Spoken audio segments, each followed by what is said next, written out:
Utata umeibuka kati ya wakazi zaidi ya 200 na mwanasiasa mmoja kuhusu umiliki wa kipande cha ardhi cha ekari 3 eneo la Utange, kaunti ya Mombasa.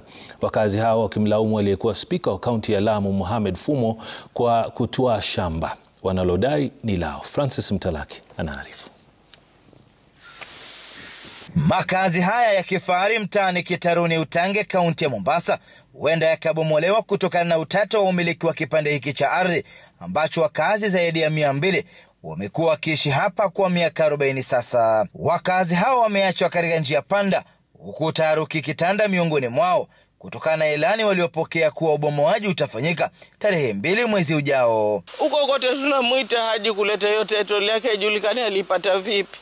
Lakini huku mashinani anatuhangaisha kila leo. Mahangaisho yake yamefanya ngavunjika mguu. Kuugua pia siwezi kuugua kwa amani, nimekuwa chuma kila siku ni mbio huku na huku kutafuta msaada. Tumepambana kotini angalau hawa mabwana waje.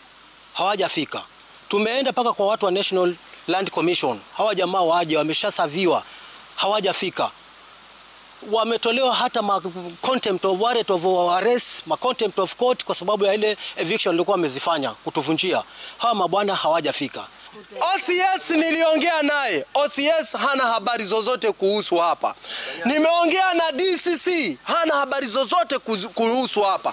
Nimeongea na OCPD, hana habari zote kuzihusu. Lakini la ajabu, tumepata notice, gazette notice ya auctioneer. Kulingana na wakazi, ardhi hii ni ya mababu na kuwa kaburi hili ni mojawapo ya ushahidi, ila aliyekuwa spika wa Lamu Mohamed Fumo anadai umiliki sawa na wao. Mimi kuhusu shamba ya Utange, ni shamba ninayo makaratasi yote na ithibati za kutosha. Bali zaidi ya hapo, hata wamekwenda mahakamani mara 4 na koti ikatoa hukumu kuwa mimi ni mmilikaji halisi wa shamba hili.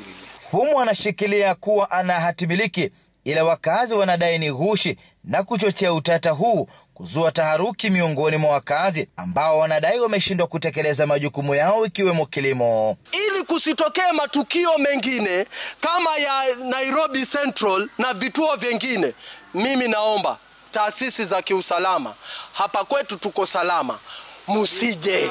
Kaeni huko muliko, musije. Na kama mutakuja, muje kwa patrol zenu za kawaida. Tunakosa amani kabisa mahali hapa. Tumeishi mapresha ametuja. Hapa ni ngumu kupata mtu ana presha, hata watoto wana presha. Mimi mwenyewe hivi naongea na nywa dawa za presha kwa sababu ukikaa wewe roho yako haina amani. Wewe unaogopa. Mwekezaji huyo anadai kuwa ana idhini ya kuwafurusha wakazi. Kwa upande wao, swala hili lipo mbele ya mahakama na kutaka tume ya ardhi nchini kuingilia kati ili kutatua mzozo huu.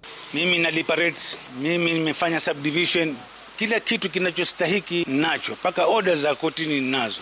Yeye ameisubdivide. Amepatapi ruhusa ya kusubdivide land ambayo iko completely occupied. Francis Mtalaki, Ringa Citizen, Mombasa. Baada ya taarifa hiyo ya Francis Mtalaki.